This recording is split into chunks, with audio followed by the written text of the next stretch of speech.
Hi everyone, कैसे हो आप लोग। आई होप आप लोग अच्छे होंगे। तो जो भी लोग मॉडर्न हिस्ट्री पढ़ना चाहते हैं या रिवीजन करना चाहते हैं तो आप मेरे साथ रिवीजन कर सकते हैं, क्योंकि मैं भी ये रिवीजन कर रही हूँ। तो जिनको भी मेरे साथ मॉडर्न हिस्ट्री का रिवीजन करना है तो आप भी इस वीडियो को देख सकते हैं और रिवीजन कर सकते हैं। तो सबसे पहले हम लोग पढ़ेंगे पहला टॉपिक, यूरोपीय कंपनी का आगमन। तो यूरोपीय कंपनी का आगमन कैसे हुआ, क्या क्या हुआ और कैसे वो व्यापार करते थे, कहाँ से करते थे, इसके बारे में पढ़ेंगे। तो सबसे पहले है यूरोपीय कंपनियों के आगमन से पहले की स्थिति, यानी जब यूरोपीय कंपनी भारत नहीं आई थी उससे पहले भारत की क्या स्थिति थी। तो यूरोप के साथ भारत का जो व्यापारिक संबंध है वो प्राचीन काल से ही स्थापित था। अरब, तुर्की एवं इटली के माध्यम से यूरोपीय बाजार में भारतीय वस्तु भेजी जाती थी। यानी यूरोप जो है, यूरोप के साथ भारत का जो व्यापारिक संबंध है वो प्राचीन काल से ही, यानी बहुत पहले से ही स्थापित था। आप पढ़ते हैं ना हिस्ट्री में, प्राचीन काल, मध्यकालीन काल, फिर आधुनिक काल। तो प्राचीन काल से ही हमारे भारत के साथ यूरोप का व्यापारिक संबंध था। तो उसमें कौन कौन सा देश था, तो अरब, तुर्की और इटली के माध्यम से यूरोपीय बाजार में भारतीय वस्तु भेजी जाती थी। यानी अरब और तुर्की और इटली जो है वो हमारे भारत में आते थे और यहाँ से वस्तु को खरीदते थे और फिर अपने बाज़ार में जाकर वो उसे बेच देते थे। दूसरा है, व्यापार के लिए दो प्रकार के मार्ग थे। यानी जो यूरोपीय कंपनी थी वो जो आती थी भारत में व्यापार करने के लिए, तो अब वस्तु खरीदेंगे तो उसे ले कैसे जाएंगे वो अपने देश। तो उसके लिए दो रास्ते वो लोग अपनाते थे। पहला था स्थलीय मार्ग, स्थल यानी भूमि, जैसे स्थलीय मार्ग से करते थे। तो स्थलीय मार्ग में भारत के उत्तर और पश्चिम भाग से अरब के रास्ते वो आते और जाते थे। दूसरा मार्ग अपनाते थे जलीय या समुद्री मार्ग। तो इसमें वो जलीय या समुद्री मार्ग में उसमें भी वो दो जगहों से आते और जाते थे। पहला वो फारस की खाड़ी ई से होते हुए हॉर्मुज़ बंदरगाह के मार्ग से वो व्यापार करते थे। दूसरा वो अदन की खाड़ी और लाल सागर के मार्ग से करते थे। उसके बाद है 15वीं सदी के पूर्वार्ध में भारत से यूरोपीय व्यापार पर तुर्की एवं इटली का अधिकार स्थापित था। यानी जब 15वीं शताब्दी थी उसके पूर्वार्ध में, पूर्वार्ध का मतलब क्या होता है, पूर्वार्ध का मतलब होता है कि 1400 से 1400 से 15 के बीच में वो यूरोपीय बाजार पर तुर्की और इटली का अधिकार स्थापित था। यानी जो यूरोपीय व्यापारी थे ना, उसके ऊपर दो देश का अधिकार था, पहला तुर्की का और दूसरा इटली का। उसके बाद है 1453 ईस्वी में तुर्की ने व्यापारिक मार्ग के कुस्तुतुनिया पर अधिकार कर लिया, जिसके प्रचलित मार्ग अवरुद्ध हो गया, जिसके कारण प्रचलित मार्ग अवरुद्ध हो गया। सॉरी, यहाँ पे जिसके कारण होगा, ठीक है।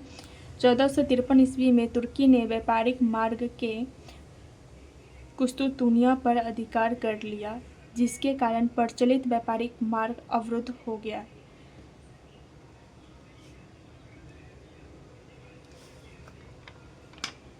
तो 1453 में क्या हुआ, तुर्की जो है वो कुस्तुतुनिया पर अधिकार कर लिया था।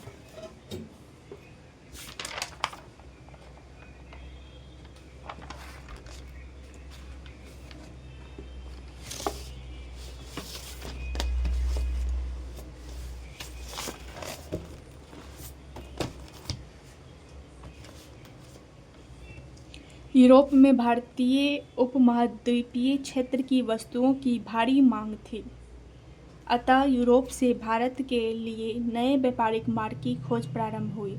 यानी जब तुर्की ने कुस्तुतुनिया पर अपना अधिकार कर लिया तो फिर कुस्तुतुनिया से जो व्यापार किया जाता था, अब वो मार्ग तो किसी और के अधिकार में चला गया, तो अब वहाँ से तो रास्ता मिलेगा नहीं। तो इसलिए यूरोप जो है वो भारतीय उपमहाद्वीप क्षेत्र की वस्तुओं की भारी मांग थी। यूरोप में जो है भारत की जो वस्तुएं थी उसकी बहुत मांग हो रही थी, वहाँ पे लोग बहुत खरीद रहे थे यूरोप में। तो इसीलिए अब जो है यूरोप जो है नए व्यापारिक मार्ग की खोज करना शुरू कर दिया। क्यों किया? क्योंकि कुस्तुतुनिया से जो वो ले जाता था सामान, वो मार्ग उधर का रास्ता बंद कर दिया गया क्योंकि वो अब तुर्की के अधिकार में चला गया था। उसके बाद है भारत की खोज, नए मार्ग की खोज का क्या कारण था? भारत की खोज या नए मार्ग की खोज का क्या कारण था? तो 1453 में तुर्की द्वारा कुस्तुतुनिया का पतन, यानी 1453 में तुर्की जो है वो कुस्तुतुनिया पर अधिकार कर लिया था। इसीलिए दूसरा है भारतीय वस्तुओं, मसाले, सूती वस्त्र, रेशमी वस्त्र की अधिक मांग हो रही थी। यानी भारतीय वस्तु जो था, क्या क्या था जो यूरोप यहाँ से खरीद कर ले जाते थे हमारे भारत से, तो मसाले की बहुत ज़्यादा यहाँ उपज होती थी, सूती वस्त्र की होती थी, रेशमी वस्त्र की होती थी। इसका मांग जो है यूरोप में बहुत अधिक बढ़ गया। तीसरा है यूरोपीय पुनर्जागरण के कारण आर्थिक विकास की होड़। चौथा है कंपास जैसे नए यंत्रों की खोज से समुद्री यात्रा सुलभ। पांचवा है पुर्तगाल एवं स्पेन के शासक द्वारा समुद्री खोज में रुचि लेना। यानी अब क्या हुआ कि पुर्तगाल और स्पेन के जो शासक थे, वहाँ के जो नवाब थे, वो समुद्री खोज के बारे में जो है सो वो भी रुचि लेना शुरू कर दिया कि आखिर समुद्री मार्ग से यूरोप जो है इतना ज़्यादा व्यापार कर रहा है, तो उसको भी दिलचस्पी आ गया कि हमें भी इसके बारे में जानना चाहिए। छठा है ईसाई धर्म के प्रचार प्रसार की आकांक्षा, यानी ईसाई धर्म का प्रसार करने की आकांक्षा। सातवां है 3G की चाहत। 3G की चाहत में क्या क्या आता है? तो पहला आता है गॉड, यानी ईसाई धर्म का प्रचार। दूसरा आता है गोल्ड, व्यापारिक इच्छा। तीसरा आता है ग्लोरी, प्रतिष्ठा या वैभव। तो ये सारे हो गए, सारे पॉइंट 7 पॉइंट जो है ये इसके बारे में है कि भारत की खोज या नए मार्ग की खोज का क्या कारण था। तो ये सारे 7 पॉइंट, ये सारे कारण थे, इसीलिए नए मार्ग की खोज भारत में शुरू हुआ था।